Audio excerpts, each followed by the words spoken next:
بسم اللہ الرحمن الرحیم۔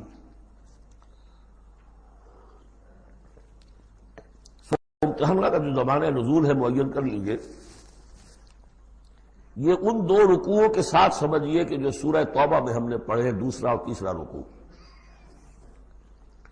فتح مکہ سے پہلے جو کچھ رد و قدا چل رہی تھی کہ نہیں کرنا چاہیے، کاہے کے لیے فوج کشی کر رہے ہیں، اور اس پر پھر جو اللہ تعالیٰ کی طرف سے جو تبصرہ آیا، منافقین تھے یا ضعفاء تھے، ان کے اعتراضات کے جواب دیے گئے۔ آخر مکے والے کتنے ہی برے صحیح، بہرحال وہ حرم کی خدمت کرتے ہیں، لہذا ان کا ایک نیکی کا مقام بھی ہے، وہ ساری دلیلاں پڑھ چکے ہیں۔ سورہ توبہ رکوع 2 اور 3، یہ بھی 2 رکوع ہیں۔ اسی موقع پر ایک بہت مخلص مومن صحابی، ان سے ایک بہت بڑی غلطی ہو گئی۔ حضرت حاطب ابن ابی بلتع رضی اللہ تعالی عنہ، بدری ہیں، ان کے گھر والے، ان کا پورا کنبہ ابھی مکے میں تھا، اور ان کا کوئی وہاں پہ رشتہ دار ایسے نہیں تھے کہ جو ان کی حفاظت کر سکے۔ انہیں یہ اندیشہ ہوا کہ اگر واقعی اب جنگ ہو گئی اور اگر ہم جا رہے ہیں مکے پر چڑھائی کرنے کے لیے، تو پھر یہ ہے کہ مکے میں جو مشرکین ہیں، کفار ہیں، وہ میرے بچوں کو، میرے گھر والوں کو شدید نقصان پہنچا سکتے ہیں، لہٰذا میں ان کے ساتھ کوئی نیکی کروں تاکہ میرے اس احسان کو پیش نظر رکھ کر وہ میرے گھر والوں کا لحاظ کریں۔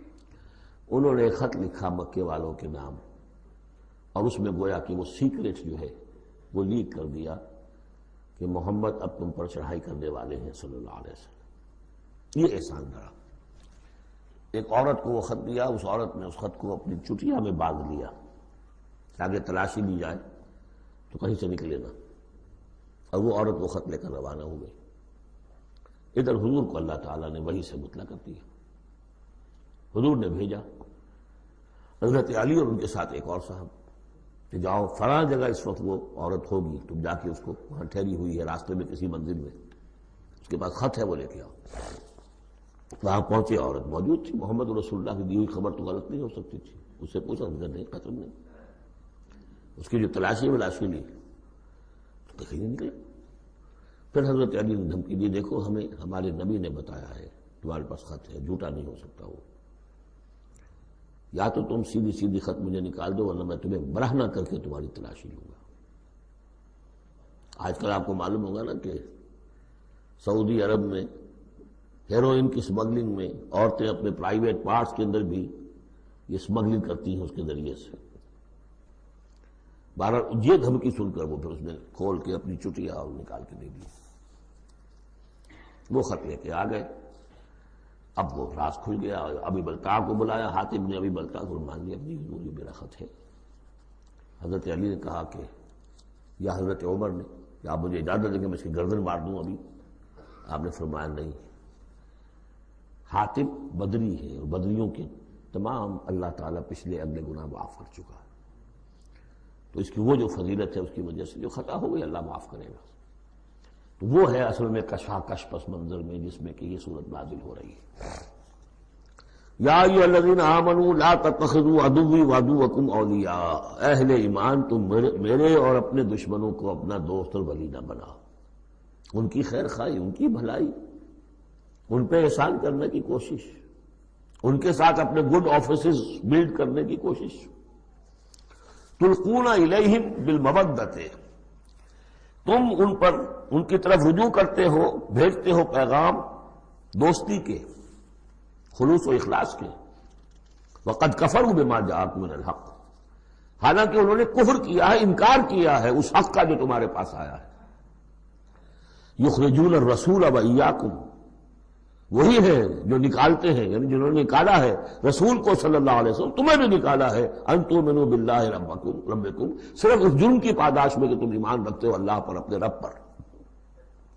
ان کنتم خرجتم جہادا فی سبیلی، اگر تو تم نکلے تھے مکے سے اور تم نے ہجرت کی تھی اس لیے کہ میری راہ میں جہاد کرو گے، تو یہ طرز عمل تو پھر اس کے منافی ہے۔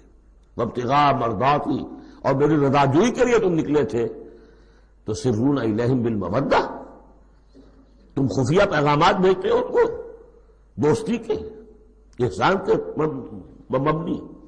وَأَنَا أَعْلَمُ بِمَا أَخْفَيْتُمْ، تم نے خفیہ پیغام بھیجا، میں تو خوب جانتا ہوں جسے تم چھپاتے ہو. وَمَا أَعْلَنْتُمْ، جسے تم ظاہر کرتے ہو. وَمَنْ يَفْعَلْهُ مِنْكُمْ فَقَدْ ضَلَّ سَوَاءَ السَّبِيلِ، جو کوئی بھی تم میں سے یہ کام کرے گا وہ تو پھر سیدھے راستے سے بھٹک گیا. یہ ایک آیت ہے، اب تک نوٹ کر لیجیے. مدنی صورتوں کا جو مزاج ہے. یا ایھا الذین آمنوا لا تتخذوا عدوی وعدوکم اولیاء تلقون الیہم بالمودۃ وقد کفروا بما جاءکم من الحق یخرجون الرسول وایاکم ان تؤمنوا باللہ ربکم ان کنتم خرجتم جہادا فی سبیلی وابتغاء مرضاتی تسرون الیہم بالمودۃ وانا اعلم بما اخفیتم وما اعلنتم ومن یفعلہ منکم فقد ضل سواء السبیل. ان یثقفوکم یکونوا لکم اعداء، اگر وہ کہیں تمہیں پالیں یعنی تم ان کے ہاتھ لگ جاؤ، ہتھے چڑھ جاؤ، وہ تمہارے ساتھ دشمنی کریں گے. وَيَبْسُطُوا إِلَيْهِمْ أَيْدِيَهُمْ، اپنے ہاتھ بڑھائیں گے تمہاری طرف. وَأَلْسِنَتَهُمْ، اور اپنی زبانیں، بِالسُّوءِ، برے ارادے کے ساتھ تمہیں نقصان پہنچائیں گے، ان کی زبانیں بھی ان کے ہاتھ بھی. وَوَدُّوا لَوْ تَكْفُرُونَ، اور ان کی خواہش ہوگی شدید کہ کسی طرح تم بھی دوبارہ کافر ہو جاؤ. لَن تَنفَعَكُمْ أَرْحَامُكُمْ، تمہیں ہرگز نفع نہیں پہنچائیں گے تمہارے رحمی رشتے. ولا اولادکم، نہ تمہاری اولادیں. یوم القیامہ، قیامت کے دن. یفصل بینکم، اللہ فیصلہ کر دے گا تمہارے مابین. واللہ بما تعملون بصیر، اور جو کچھ تم کر رہے ہو اللہ اسے دیکھ رہا ہے. قد کانت لکم اسوۃ حسنۃ فی ابراہیم والذین معہ، تمہارے لیے ایک اچھا نمونہ ہے، بہت عمدہ ماڈل ہے، اسوہ حسنہ ہے. فی ابراہیم والذین معہ، ابراہیم اور ان کے ساتھیوں کے معاملے میں، ان کی شخصیتوں کی صورت میں. اذ قالوا لقومہم، جبکہ انہوں نے کہا اپنی قوم سے، برملا کہہ دیا، انا براء منکم، ہم بری ہیں تم سے، ومما تعبدون من دون اللہ، اور جن کو بھی تم پوج رہے ہو اللہ کے سوا، ہمارا ان سے کوئی رشتہ نہیں، کوئی تعلق نہیں. ہم اعلان برات کر رہے ہیں ان سے. کفرنا بکم، ہم منکر ہوئے تم سے بھی. وبدا بیننا وبینکم العداوۃ والبغضاء ابدا، اور اب تمہارے اور ہمارے مابین عداوت اور بغض اور بیل شروع ہو چکا ہے، اب یہ ہمیشہ باقی رہے گا. حتی تؤمنوا باللہ وحدہ، جب تک کہ تم ایمان نہ لاؤ اللہ پر توحید کے ساتھ. یعنی جب تک اس طرح لنگی تلوار نہ بن جائے ایک مومن. حزب اللہ کو لنگی تلوار بننا پڑتا ہے، رشتوں کو کاٹنا پڑتا ہے. وَلَوْ كَانُوا آبَاءَهُمْ أَوْ أَبْنَاءَهُمْ أَوْ إِخْوَانَهُمْ أَوْ عَشِيرَتَهُمْ، سورہ مجادلہ میں پڑھا ہے ابھی. تو یہ حضرت ابراہیم علیہ السلام کا معاملہ. إِلَّا قَالَ إِبْرَاهِيمَ لِأَبِيهِ لَأَسْتَغْفِرَنَّ لَكَ، سوائے اس کے کہ ابراہیم نے ایک وعدہ کیا تھا اپنے باپ سے کہ میں آپ کے لیے ضرور استغفار کروں گا. یہ سورہ مریم میں ہم پڑھا ہے، جب اس نے کہا تھا کہ تم نکل جاؤ. وَاهْجُرْنِي مَلِيًّا اراغب انت عن آلہتی یا ابراہیم لئن لم تنتہ لارجمنک واہجرنی ملیہ. حضرت ابراہیم نے کیا کہا تھا؟ سلام علیک ساستغفر لک ربی انہ کان بی حفیہ، میں آپ کے لیے ابا جان میں اپنے اللہ سے دعا کروں گا، استغفار کروں گا. وما املک لک من اللہ من شیء، مجھے اختیار کوئی نہیں ہے آپ کے بارے میں اللہ کے ہاں، کچھ نہیں، آخری اختیار اللہ کا ہے. ربنا علیک توکلنا والیک انبنا والیک المصیر، پروردگار ہم نے تجھی پر توکل کیا اور الیک انبنا، اور تیری طرف رجوع کیا، والیک المصیر، اور تیری طرف لوٹ جانا ہے. ربنا لا تجعلنا فتنۃ للذین کفروا، پروردگار ہمیں اب کافروں کے لیے تختہ مشق اور تختہ امتحان نہ بنا دے کہ ہمارے اوپر وہ ظلم کرے، اور تو ان کو اوپر آزمائش جو انہیں آزما رہا ہے وہ اس شکل میں کہ ہم پر وہ ظلم کرے، جیسے اللہ تعالیٰ کفار مکہ کو آزما رہا تھا. لیکن تختہ ستم، تختہ مشق کون؟ صحابہ کرام بنے ہوئے تھے. واغفر لنا، اور ہمیں بخش دے، انک انت العزیز الحکیم، یقیناً تو ہی ہے سب کچھ زبردست اور حکمت والا. اب یہاں نوٹ کر لیجئے کہ سورہ توبہ میں آ چکا ہے کہ حضرت ابراہیم نے آخر میں آ کر تبرأ منہ، جب انہوں نے معلوم ہو گیا کہ میرا باپ تو دشمن ہے، اللہ کا دشمن ہے، تو برات کی. یہ آیتیں جو ہیں یہ سن 8 میں فتح مکہ سے قبل نازل ہو رہی ہیں. حاطب بن بلتع کا واقعہ ہے، ابھی مکے طرف روانگی نہیں ہوئی ہے. اور وہ آیتیں جو ہیں وہ سن 9 میں نازل ہو رہی ہیں، اس کے بھی ذی قعدہ کے بھی بعد جبکہ واپس آ گئے حضور صلی اللہ علیہ وسلم تبوک سے، لہذا وہ ہوگی محکم، اور یہ بات جو ہے اس کے پہلے یہ گویا کتابیں رہے گی۔ لقد کان لکم فیہم اسوۃ حسنۃ، تمہارے لیے یقیناً ان کی ذات میں، ان کے رویے میں، ان کے طرز عمل میں ایک اچھا نمونہ ہے، لمن کان یرجو اللہ والیوم الآخر، لیکن کس کے لیے؟ کہ جو اللہ کی بھی ملاقات کی امید رکھتے ہو اور یوم آخر سے ڈرتے ہو۔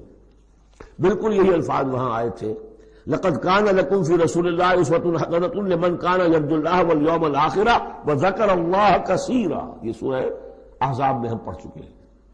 حضور کی شخصیت، آپ کی سیرت اسوہ کاملہ ہے، لیکن فائدہ کون اٹھائیں گے؟ فائدہ صرف وہی اٹھا سکیں گے کہ جو اللہ پر بھی ایمان رکھتے ہو، آخرت پر بھی ایمان رکھتے ہو اور کثرت کے ساتھ اللہ کا ذکر کرتے ہو۔ اسی طریقے سے یہاں لقد کان لکم فیہم اسوۃ حسنۃ لمن کان یرجو اللہ والیوم الآخر ومن یتول فإن اللہ هو الغنی الحمید، اور جو منہ پھیر لے، پیٹھ موڑ لے، اللہ غنی ہے، حمید ہے، اللہ کو کسی کی پرواہ نہیں، کوئی احتیاج نہیں۔ اب آخری مسئلہ آ رہا ہے خاص طور پر بعض خواتین کا۔ ہوا یہ تھا کہ صلح حدیبیہ میں طے ہو گیا تھا، جو سن 6 میں ہوئی، کہ مکے سے اگر کوئی مسلمان بھاگ کر جائے گا مدینے تو آپ کو واپس کرنا ہوگا، اور مدینے سے اگر کوئی مسلمان مرتد ہو کر واپس آئے مکے تو ہم واپس نہیں کریں گے۔ یہ شرط تھی، اور شرط مان لی تھی حضور نے۔ اس کے بعد معاملہ پیش آ گیا چند خواتین کا۔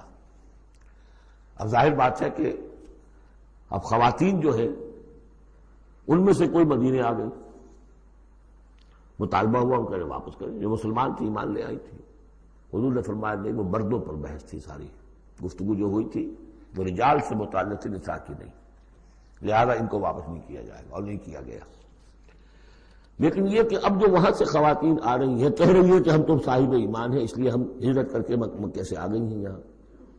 اندیشہ یہ تھا کہ ان میں کہیں جاسوس نہ آ رہے ہوں، مکے والے جو ہیں ان کے ذریعے سے کچھ اسکینڈلائز نہ کریں ہماری سوسائٹی کو، کچھ کہہ نہیں سکتے، لہذا ان کا معاملہ کیا کیا جائے۔ پھر یہ کہ ان کے شوہر تو وہاں ہیں، شادی تو وہاں ہوئی ہوئی ہے ان کی، تو آیا یہ اب یہاں مسلمانوں کے لیے حلال ہے اس درجے میں کہ وہ ان سے نکاح کر سکیں، یا وہ رشتہ برقرار رہے گا؟ کافر جو ہے ان کی بیویاں یہ مسلمان ہو گئی، یہ آ گئی۔ تو یہ مسائل تھے خواتین کے کہ جن کو اس رکوع میں سورہ ممتحنہ کے اور آخر میں پھر خواتین کی بیعت کا تذکرہ ہے اس میں، اور یہ میں سمجھتا ہوں کہ اللہ تعالیٰ کی طرف سے کمپنسیشن ہوتی ہے۔ جیسا کہ میں نے بتایا تھا کہ باپ اور ماں میں فرق یہ رکھا گیا، قانونی طور پر باپ کا پلڑا بھاری ہے، باپ طلاق دے سکتا ہے ماں کو، ماں تو خلا ہی لے سکتی ہے، طلاق دے نہیں سکتی، اور اگر طلاق ہو جائے گی تو اولاد باپ کی شمار ہوگی، ماں کی نہیں، یہ قرآن کا قانون ہے۔ لیکن دوسری طرف ماں کی خدمت 3 درجے زیادہ ضروری ہے باپ سے، خدمت میں 3 درجے فائق رکھ دیا ماں کو، اور کہا کہ جنت اس کے قدموں تلے۔ تو کمپنسیشن ہوتی ہے، کسی ایک جگہ پر کمی ہے تو دوسری جگہ اس کو، اسی کا نام بیلنس ہے۔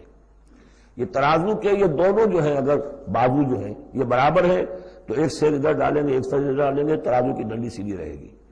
ایک چھوٹا ہے ایک بڑا ہے تو چھوٹے میں اب کم ڈالنے سے، اور چھوٹے میں زیادہ ڈالنا پڑے گا اور بڑے میں کم، تب وہ تو یہ بیلنس تو تب ہوگا کہ وہ جو کمی ہے اس کو پیش نظر رکھیں۔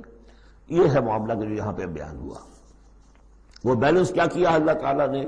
مردوں کی بیعت کا قرآن میں ذکر ہے، اس کا متن قرآن میں کہیں نہیں ہے۔ بیعت عقبہ اولیٰ کا کیا متن تھا، بیعت عقبہ ثانیہ کا متن کیا تھا، کیا بیعت لی تھی، کیا الفاظ تھے، بیعت رضوان کے موقع پہ کیا جو الفاظ کا تھے، کہیں نہیں، قرآن میں نہیں، احادیث میں مل جائیں گے۔ خواتین کی بیعت کو یہ فضیلت دے دی کہ اس کا پورا متن بھی قرآن مجید میں موجود ہے۔ فرمایا عسى اللہ ان یجعل بینکم و بین الذین، ابھی وہ مسئلہ ابھی چل رہا ہے، وہ خواتین کا مسئلہ بعد میں آئے گا۔ عسى اللہ ان یجعل بینکم و بین الذین عادیتم منہم مودہ، ہو سکتا ہے مسلمانوں کہ جو تمہارے اور جن کے مابین دشمنی پڑ گئی ہے، اللہ تعالیٰ تمہارے مابین پھر دوستی پیدا کر دے۔ کیسے پیدا کر دے؟ وہ ایمان لے آئے، فاخوانکم فی الدین، اور کوئی زیادہ دور تو نہیں تھا اب مرحلہ۔ فتح مکہ کے بعد سن 9 میں وہ آیات آئیں کہ 4 مہینے کی مہلت ہے، اس میں ایمان نہیں لاؤ گے تو گردنیں اڑا دی جائیں گی، سب کے سب لوگ ایمان لے آئے تو ہو گئے بھائی اخوانکم فی الدین۔ عسى الله ان يجعل بينكم وبين الذين عاديتم منهم مودة والله قدير والله غفور رحیم، اللہ ہر شے پر قادر ہے اور غفور ہے اور رحیم ہے۔ لا ينهاكم الله عن الذين لم يقاتلوكم، اللہ تعالیٰ تمہیں ان لوگوں سے نہیں روکتا کہ جنہوں نے تم سے کبھی جنگ نہیں کی، فی الدین، دین کے معاملے میں، ولم یخرجوکم من دیارکم، اور نہ تمہیں نکالا تمہارے گھروں سے، ان تبروہم وتقسطوا الیہم، کہ تم ان کے ساتھ کوئی بھلائی کرو یا انصاف کا معاملہ کرو۔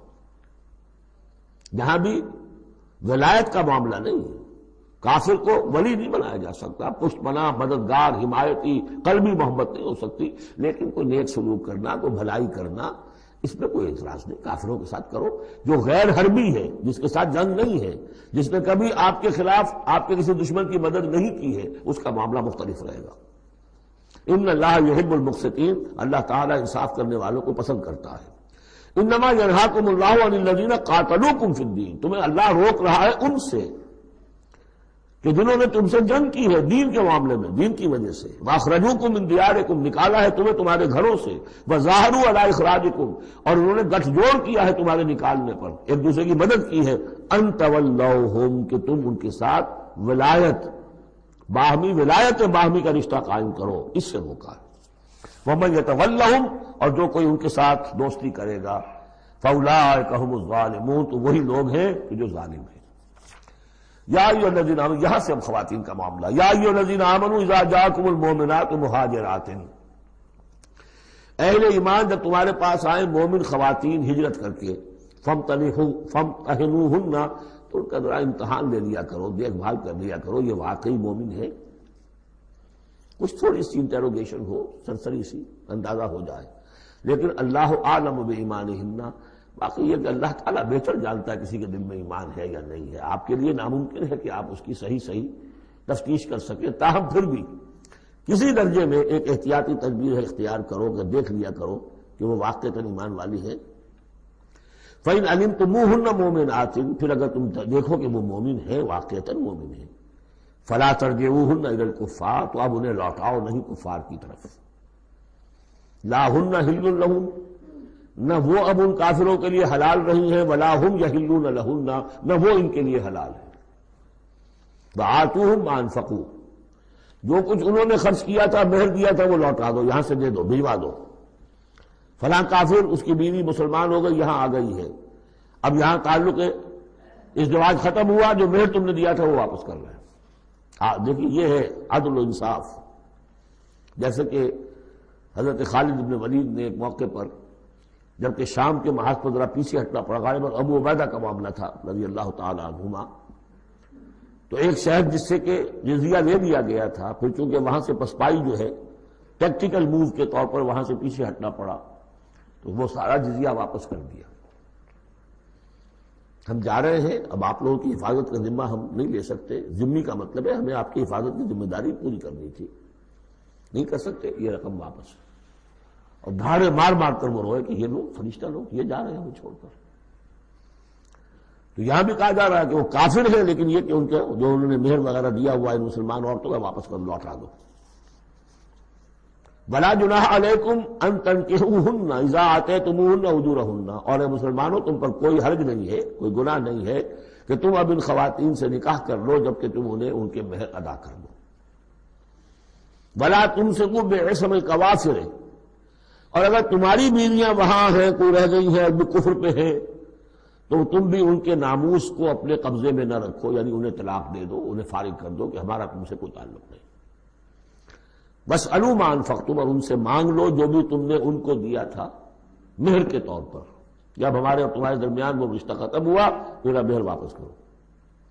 وَلْيَسْأَلُوا مَا أَنفَقُوا، جو انہوں نے خرچ کیا تھا وہ مانگ لیں، جو یہاں مسلمان عورتیں آ گئی ہیں ان کا مہر لوٹا دیا جائے۔ ذالکم حکم اللہ یحکم بینکم، یہ اللہ کا حکم ہے اور اللہ تمہارے مابین فیصلہ کر رہا ہے۔ واللہ علیم الحکیم، اللہ سب کچھ جاننے والا ہے، کمال حکمت والا۔ وَإِنْ فَاتَكُمْ شَيْءٌ مِّنْ أَزْوَاجِكُمْ، اور اگر کوئی چیز جاتی رہے تمہارے ہاتھ سے تمہاری بیویوں کے معاملے میں، یعنی مسلمان مرد ہجرت کر کے آ گیا، بیوی اس کی وہاں پر ہے اور وہ کافرہ ہے، مشرکہ ہے، اور اس سے وہ کہتا ہے میرا مہر واپس کرو، وہ نہیں کرتی، وہ مہر واپس نہیں کر رہی، اسے یہاں پہ نکاح کرنے کے لیے مہر ادا کرنا پڑے گا، اس کے پاس پیسے نہیں۔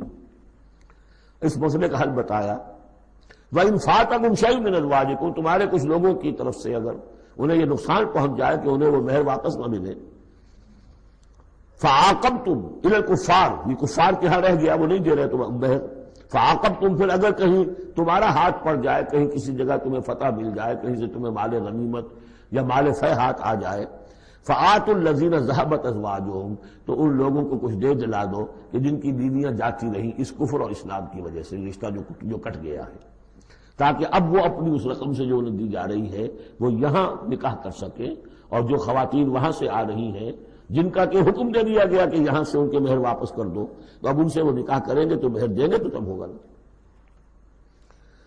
فَآتُوا الَّذِينَ ذَهَبَتْ أَزْوَاجُهُمْ مِثْلَ مَا أَنفَقُوا وَاتَّقُوا اللَّهَ الَّذِي أَنتُم بِهِ مؤمنون، اور اس اللہ کا تقوی اختیار کرو جس پر کہ تمہارا ایمان ہے۔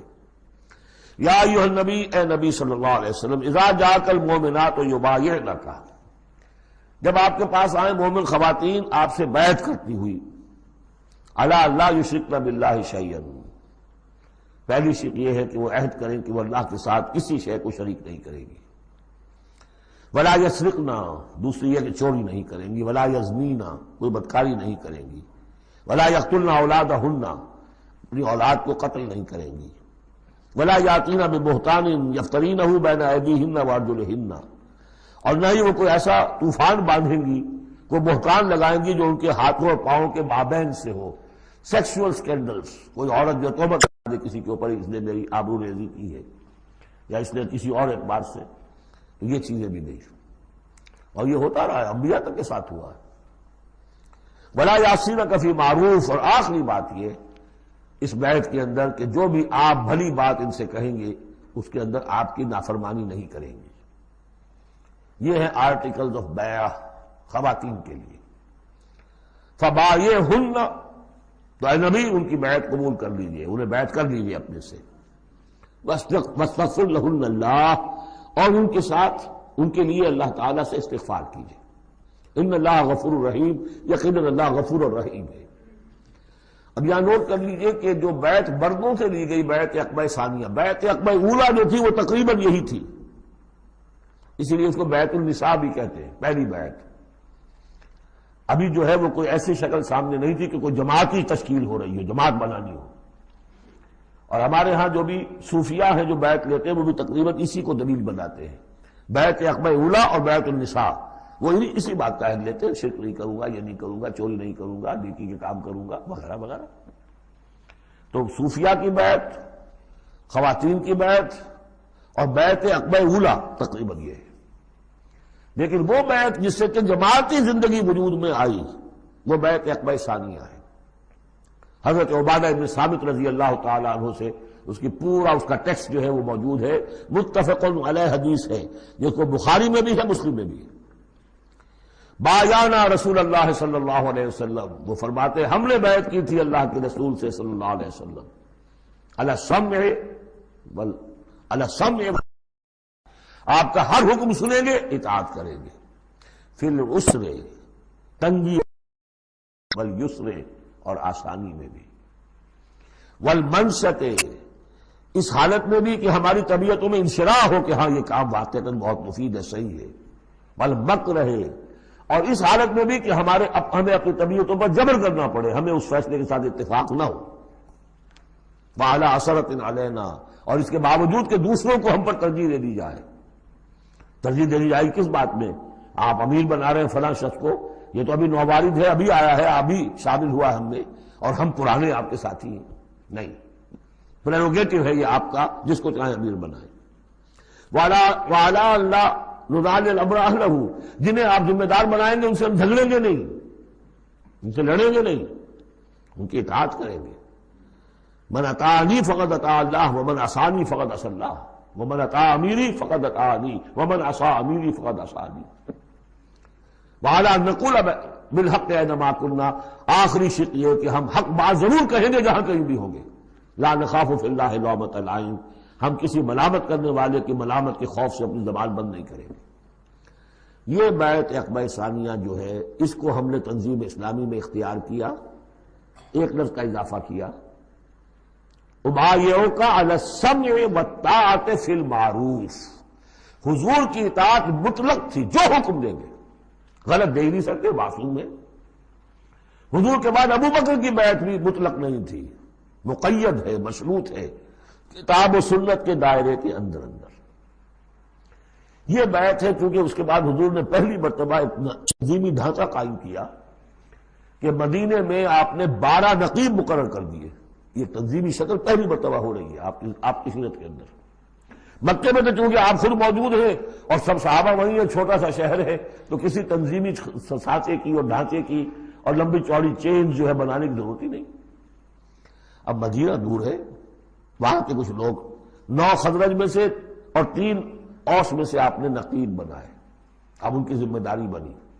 اس طرح جماعتی تنظیم جو بنی ہے وہ اس بیعت پر بنی ہے۔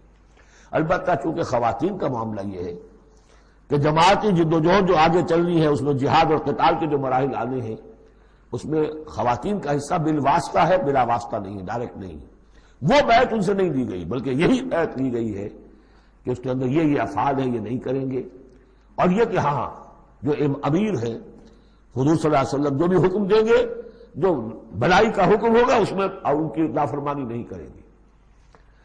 اس کو ہم نے تنظیم میں خواتین کی بیعت کے لیے بعین ہی یہی الفاظ اختیار کیے، اور واقعہ یہ کہ اس کا بہت ایک اہم پہلو یہ ہے کہ چاہے خواتین کو وہ دوسرے کام نہیں کرنے جو مردوں والے ہیں، جنگ میں جانا ہے یا کوئی اور مسئلہ ہے، لیکن ایک سینس آف بلانگنگ ہو جاتی ہے کہ ایک گروہ کے ساتھ ہونا، کونوا مع الصادقین، کوئی ہے جس کے ساتھ آپ نے اپنے آپ کو آئیڈینٹیفائی کیا، جماعتی زندگی ہے اور اس کے تحت ایک کام ہو رہا ہے، اس کی برکتیں جو ہیں جو آپ نے فرمایا گیا، جو حضور نے فرمایا، یہ حضرت عمر کا قول ہے، اثر ہے، لا اسلام الا بالجماعہ ولا جماعہ الا بالامارہ ولا امارہ الا بالسماع ولا سماع الا بالطاعہ۔ کوئی اسلام نہیں ہے بغیر جماعت کے، کوئی جماعت نہیں بغیر عمارت کے، کوئی عمارت نہیں بغیر جب حکم سننے کے، اور سننے کا کوئی فائدہ نہیں ہے تک مانا نہ جائے۔ حضور نے فرمایا علیکم بالجماعہ ید اللہ علی الجماعہ، تم پر لازم ہے کہ جماعت کی شکل میں رہو، اور اللہ کی مدد اور تائید جماعت کے ساتھ ہوتی ہے۔ اور اس جماعت سازی کے لیے جو مسنون اور منسوس اور معصور بنیاد ہے وہ ہے بیعت، جس کو ہم نے چھوڑ دیا۔ دوسرے طریقے جو ہے جماعت سازی کے، دستور ہو، دستور کے مطابق ہو، قوانین ہو، بائی لا، یہ بھی حرام نہیں ہے، یہ بھی مباح ہے، لیکن مباح ہونا اور بات ہے، اور منسوس ہونا، مسنون ہونا، معصور ہونا یہ بالکل اور بات ہے، زمین و آسمان کا فرق ہے۔ بہرحال ہم نے تنظیم اسلامی میں اس بیعت کے نظام کو اختیار کیا، اللہ کا شکر ہے کہ جو ایک انسٹیٹیوشن اسلام کا بالکل ختم ہو گیا تھا، ڈیڈ، مطلوب، ہم نے اسے زندہ کیا ہے۔ آخری آیت ہے، یا ایھا الذین آمنوا لا تتولوا قوما غضب اللہ علیہم، اہل ایمان ان کو لوگوں کے ساتھ دوستی نہ کرو جن پر اللہ کا غضب ہے۔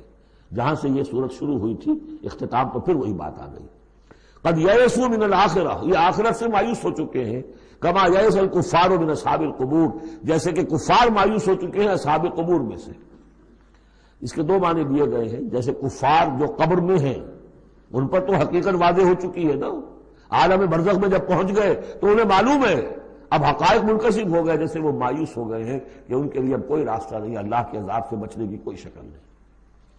یا یہ کہ جیسے یہ کفار مایوس ہو گئے ہیں کہ جو قبر میں چلا گیا اس کا کوئی باعث بعد الموت نہیں ہے، اس کو دوبارہ اٹھا جانا نہیں ہے، دونوں امکانات، دونوں ترجمے کیے گئے ہیں، تو تم ان لوگوں کی طرح نہ ہو جاؤ جو مایوس ہو چکے ہیں یہ لوگ اللہ کی رحمت سے، یہ لوگ جو ہیں، یہ جو یہودی ہیں، اور ان کے ساتھ تمہاری دوستی نہیں ہے۔